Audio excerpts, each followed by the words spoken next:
What is up, everybody, and welcome to another Webinar Wednesdays. So we just like to, we put these out, like to do these things, basically just kind of pick some topic and just talk about it here on Wednesdays. Usually we do these around 3:30, but I have a mastermind today, so we're going to do this a little early here at noon. But again, I got to bring Randy back because he did such an awesome job last week, man. So what did you think of your first Webinar Wednesday? I think it went great, man. I'm excited. I was pumped up, happy to be back. I'm ready to do another one, so I'm ready to dive on into this. There we go. So good stuff. So today we are going to talk about marketing.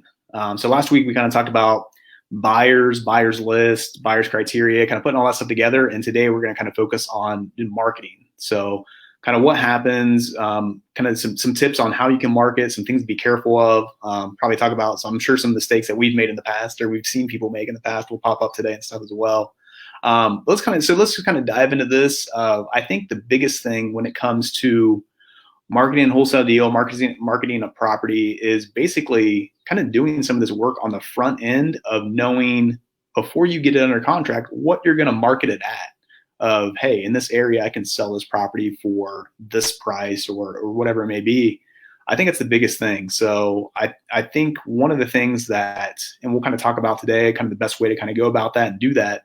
But one of the big things I see people maybe stumble on or make a mistake on is a lot of times when they're talking to a seller, they're just worried all about getting that deal under contract for whatever price they can. And then they come up with their marketing price afterwards.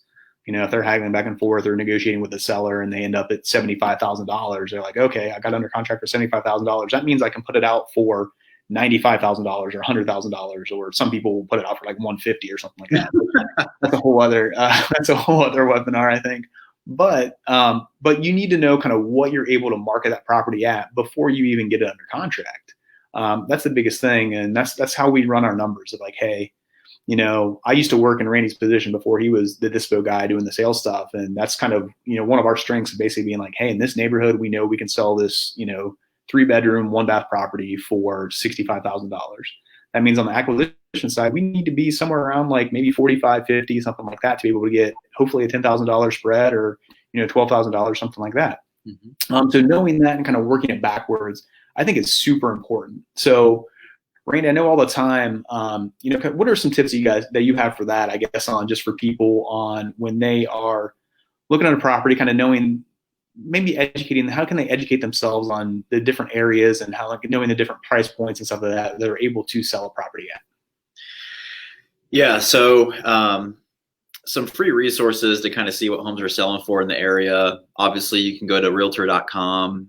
Realtor.com, honestly, in my opinion, is probably has better quality data than Zillow. Zillow works fine to see what homes have sold in a certain area, but I'd go to Realtor first and kind of look at what the comparable solds are for that. For homes that have been remodeled and they're selling for retail price, and homes that have sold that you can see that, or also distressed sales, because that's probably going to be the price point you're probably going to sell the property for.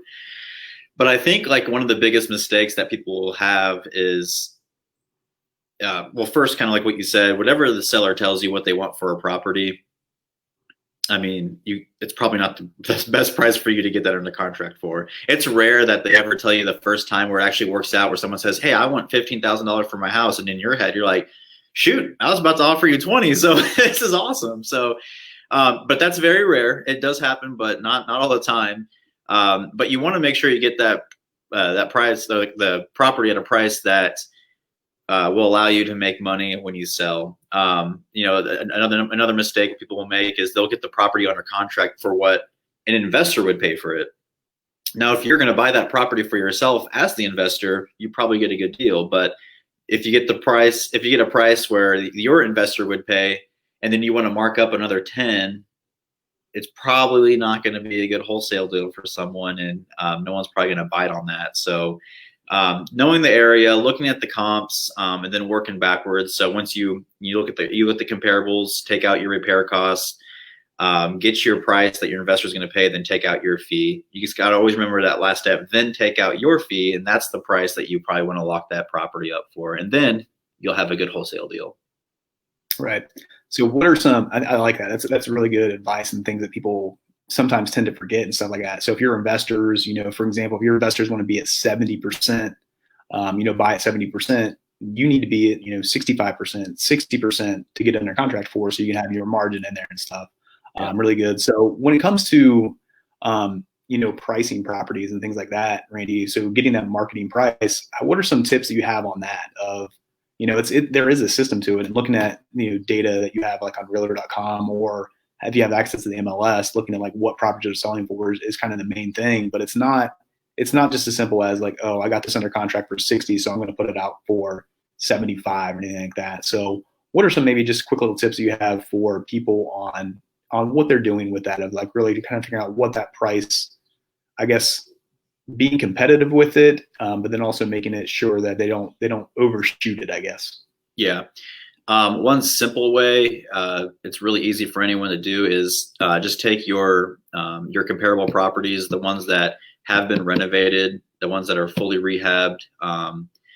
Take at least 3 to 5 of those properties that are within, I always say, within 20% high or low of the square footage. And then you want to try to have the same bedroom count, because that's also, what an appraiser is going to look at as well. And then find that the simplest thing to do is find probably the price per square foot that those sold for, and take the middle chunk. Don't take the high one.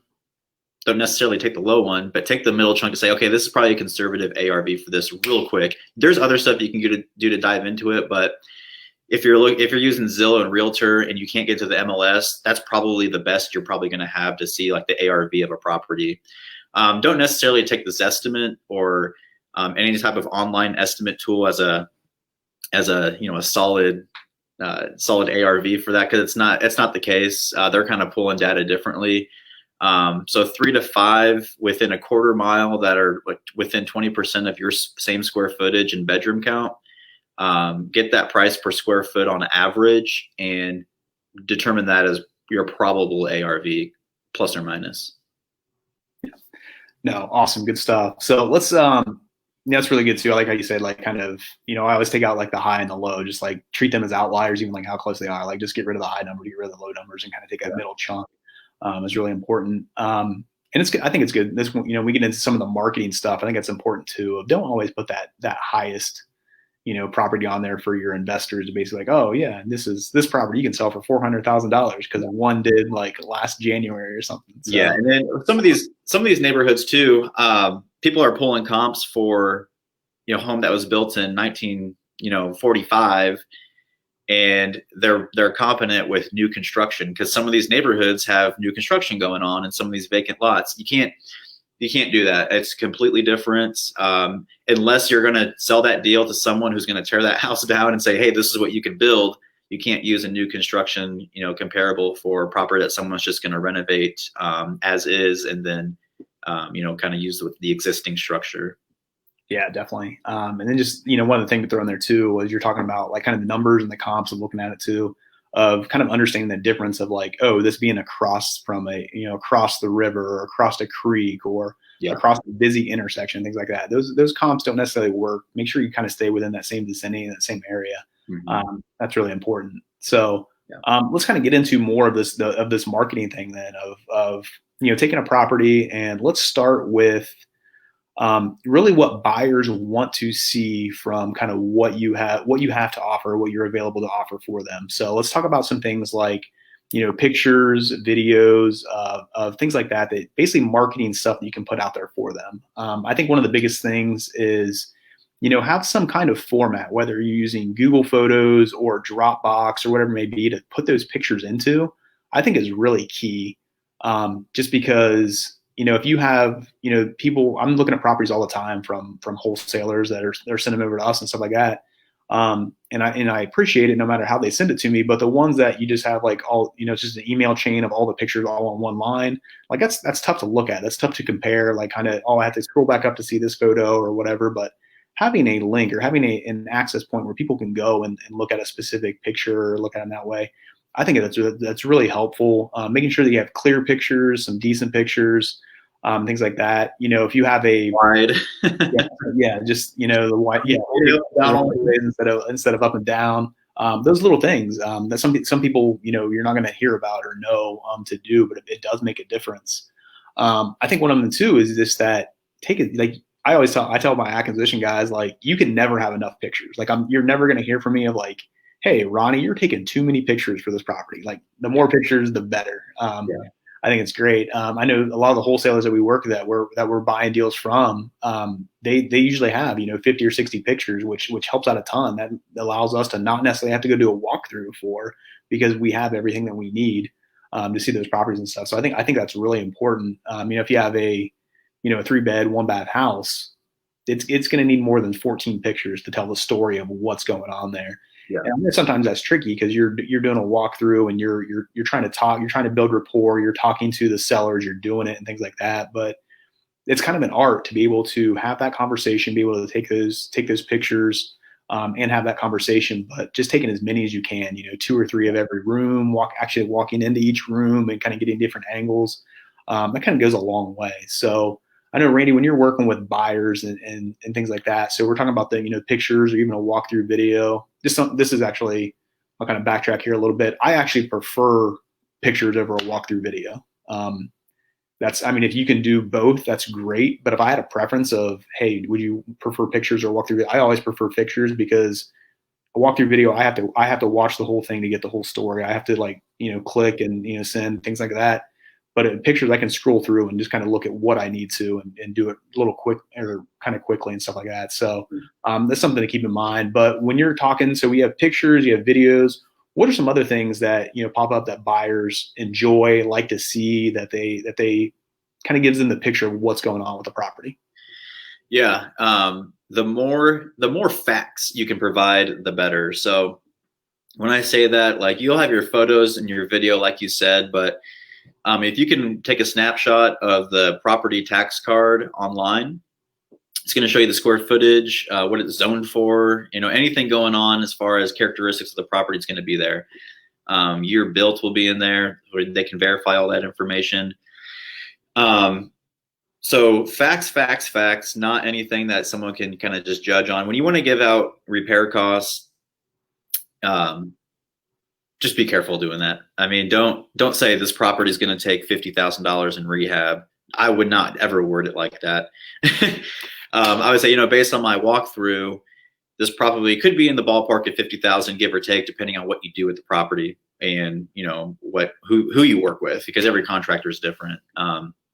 But going back to your photos, the more photos, the better. I definitely agree with that. But what you're getting photos of. So investors are coming in. You want to have photos of all the mechanicals in the property because they want to see how old those are. If you can get close enough and take the age of the mechanicals or when they're last serviced, that would be huge as well. People are always asking about that. People are always asking about foundation. So if you have a house with a basement, get a picture of every wall. So you could either show them that it's a wet basement or a dry basement, or if there's been previous repairs or signs of leakage. And then the other thing they always ask about is how old's the roof? What's the roof condition? If you've got money to invest in a drone, I would do it. It's gonna save you a bunch of hassle on getting any pushback on conditions of roofs, things like that. If you can get a good enough picture from the ground, if you're like on the sidewalk, if you can kind of get a good slope, kind of show them the condition of the roof, that's also good as well. I know I pride myself on providing. I think we do the best at providing as much upfront information on a property before anyone can go look at it. I mean, we've got video, pictures, 2D layout, drone. So anyone that sees a property from us can pretty much get the entire story of itself and its condition before even stepping foot in the house. So as much as you can do that, that'd be anyone's goal. If I was a wholesaler, I'd say, how much information can I provide this buyer so they can see the entire property without ever actually going to see it? Because I want them to make a decision before they even step foot in it. I want them to make an offer. I want them to just take action as quick as possible. And you can't do that without facts, photos, clear photos, video, and all that good stuff. Yeah. And then one other thing I'd throw in there too, with we're talking about the foundation and the roof and the mechanicals and stuff like that. Make sure you get a picture of like underneath the sinks, making sure that you like show the plumbing, like, hey, it's intact, it's working or whatever, or even when I'm going out taking pictures, I always advise like our guys or whatever, just turn on the faucet, make sure it works even and stuff, just to see kind of what's going on. That way you can provide that information is important.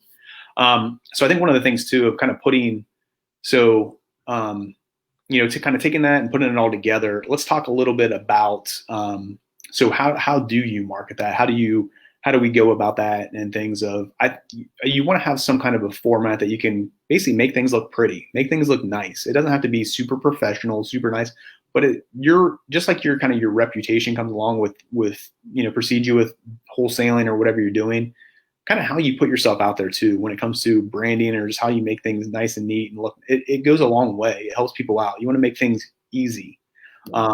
So one of the things that we use Canva. So canva.com, canva.com.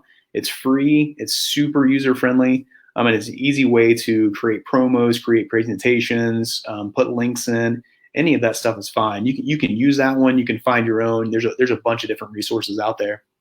But you want to have something that basically, like I said, you can put something in there for a format that makes things look nice, makes things look easy for your buyers to take a look at, like Randy said, to kind of have an idea, like make a decision of it's gonna make them click on something. It's gonna make it look at that make them look at something a little bit deeper, and then be able to reach out to you if they want to move forward with it or whatever. So I think just kind of throwing some information in an email and kind of haphazardly, like if it's a good property, you can sell it, but you're gonna be able to make things look a little bit nicer, look things a little bit neater, and just help your buyer out. Remember, as we kind of talked about last week, so buyers can be a little high maintenance. Sometimes they can have a little bit of an ego and things like that. So you just want to make things easy for them. So I take like Brett, the owner of our company is a good example of, if he clicks on an email and he has to like search to do something, he's not going to look at that property. He's going to right by it. But if you have a link to pictures, if you have, kind of easy access points for him, he'll take a look at that property. But his time is sometimes he doesn't have enough time to kind of look through all that stuff. So you want to keep that in mind and make things easy for the people that you're working with and stuff. So Randy, just any tips on that of just kind of putting things together, making things look nice and neat, or like I said, just making things easy for your buyer? Yeah. Like you said, you want to present it nice and neatly, not an overload of information.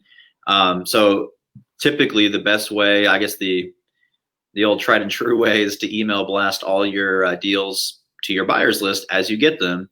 When you email blast them, don't just throw everything in an email and kind of just make it sloppy, have photos here and there and a little short description.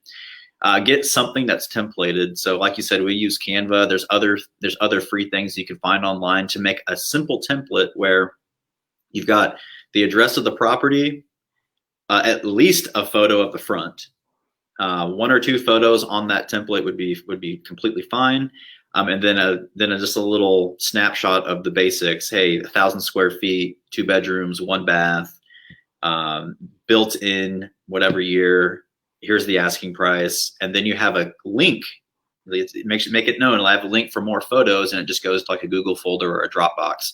That's the cleanest way to do it. You're probably gonna get the most clicks that way. And then people are gonna be able to kind of save that email or find it easier for future reference if they want to save and bookmark that deal.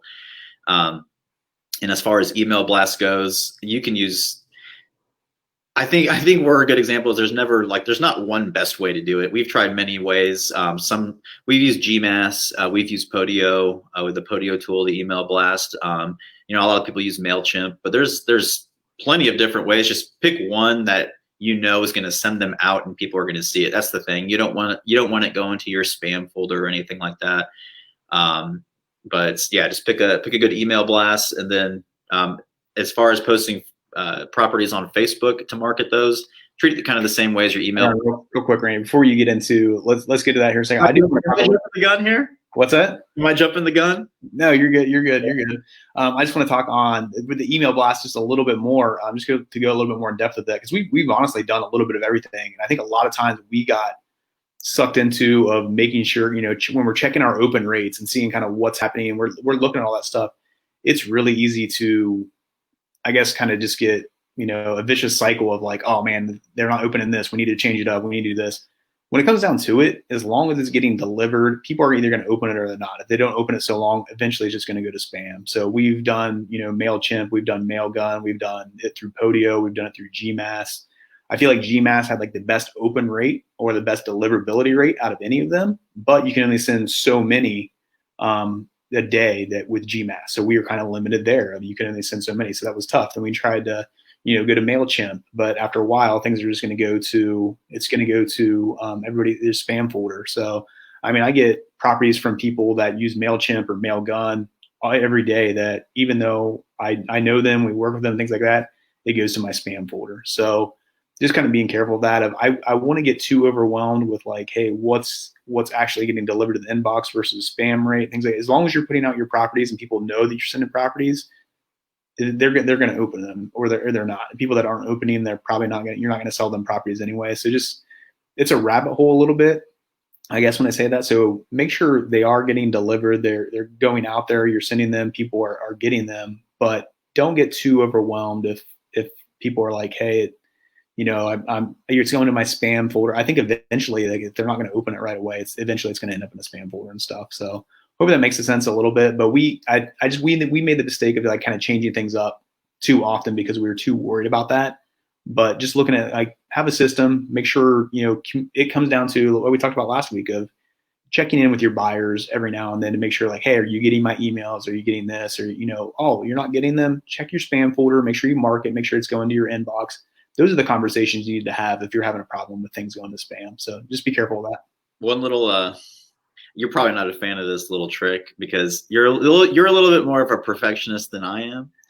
But one little trick you can do to make sure your emails are being seen is to put a little mistake in your email. That's going to cause someone to email you back and say, hey, did you mean this? Is this zip code the right one? Or your subject line says 3-bedroom, but your promo says 2-bedroom. What is it?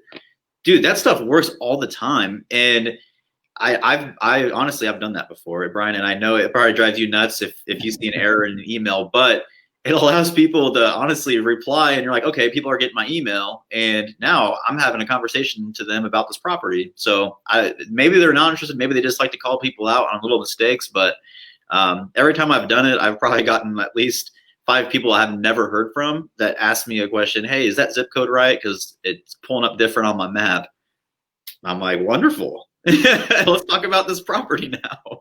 So, yeah, I mean that's good. That's good advice. I don't know if I would do that. That would drive me crazy. But there is things like I've put out.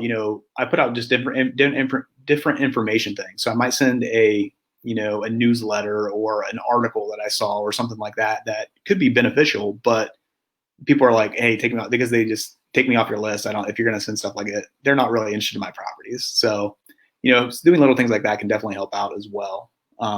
So that's cool. So email blast, great way to market your properties, make sure your people are getting them, make sure people are seeing them.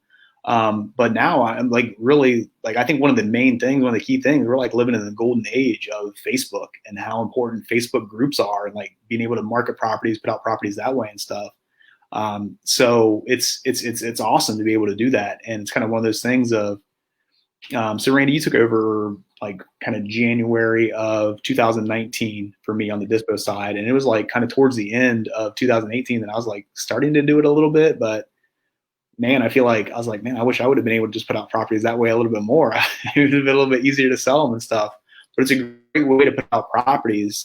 So I know you were kind of leading into that a little bit more now too of, hey, here's, keep this in mind when you're putting stuff on Facebook, be careful of this, or what are some tips you have just kind of along with, marketing your properties on Facebook and stuff?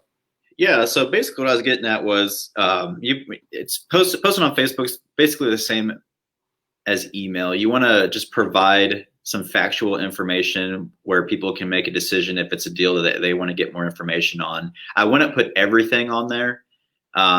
Just a simple address, price, and then some photos of the property we find. I think that's fine for Facebook because you want people messaging you about it. Especially if a new wholesaler, you're trying to build your buyers list. You want to put just enough information there for people to DM you or shoot you an email so you can get them on your buyers list, man. That's a great way to build your list. And one thing on there is just we do live in a world where there's Facebook bullies. So if you're just starting out, you're going to post some bad deals on Facebook, and people are going to hound you, because some people, that's just, I think they're on Facebook to do that daily. Like, they're looking for their next prey to find someone and just kind of hammer them on posting a bad deal. Try not to take it personally. I know it's hard. It's hard not to, but it's going to happen. I've posted bad deals on Facebook. You just kind of roll with it. And you can maybe explain where you're coming from, maybe have a private conversation with that person. But dude, it happens. It's going to keep happening. It's never going to go away unless Facebook disappears. I think it's a good opportunity to ask questions. People do that, and you say like, "Hey, what are you doing? Like, asking this price for this property or something like that, or whatever." Just say like, "Hey, I'm sorry. Like, I'm new. Like, can we set up an appointment? You can kind of explain to me where you got your numbers and stuff from." I think try to take that as a learning.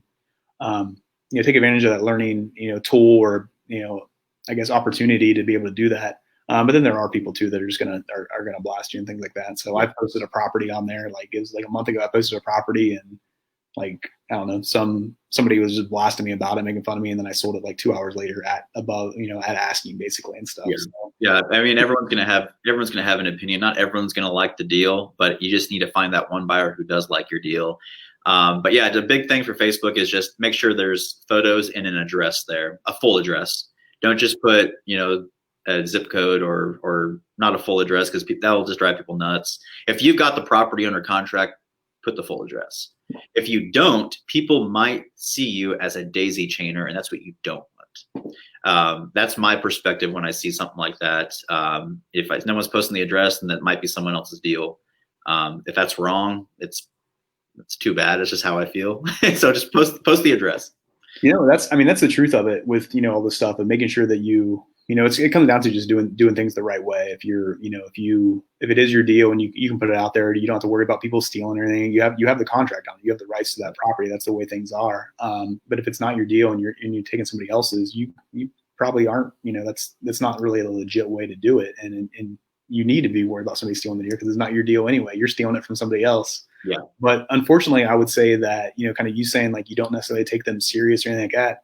That happens all the time, where I've seen people do that and I don't take them serious. And when they do have a deal, like I don't necessarily trust sometimes that it is their deal, or, I don't take them as serious and things. So I think it's something you just need to be careful of, and make sure, it is your deal, or you have a partnership, or you are working with somebody legitimately. If you are, doing these deals and things like that. So just be careful of that. Mr. Randy, we are about running out of time. We got about 3 minutes left. So what are some other just tips? We kind of hit, kind of the big ones of being able to market your property, put things out there, email blast, Facebook, you can do Craigslist, you can do Marketplace, you can do those types of things. But let's kind of just hit home on when you are marketing a property and you want to make it the best product available for your buyers. What's maybe just kind of one last thing or something we can add on here too that you haven't mentioned yet? Well, I think before you market anywhere in your email blasts or to Facebook, is you gotta personally reach out to your top 10, 15 buyers for any deal that you get first, and make it known and say, hey, I haven't sent this out to anyone yet. Here's a deal I just got under contract an hour ago. Wanted to bring it to you first because I know you're legitimate and we do a lot of deals together. Whatever it is, whatever reason why they're your top buyer, they're there. just call them first about it and give them that preferential treatment, because that's going to go a long way. And then as your list grows, that list is going to change. But do that first. Make it known that you're bringing it to them as a first look before you post it on Facebook, because you'd rather work with them than someone that they just met. And that goes a long way and helps build your relationship and reputation. No, really good point there. Like, I like that. So that's all. We're kind of wrap up here. That's a wrap for kind of this marketing stuff. If you have any questions, needing more information, you want to go just a little bit more in depth on certain area, kind of what we talked about.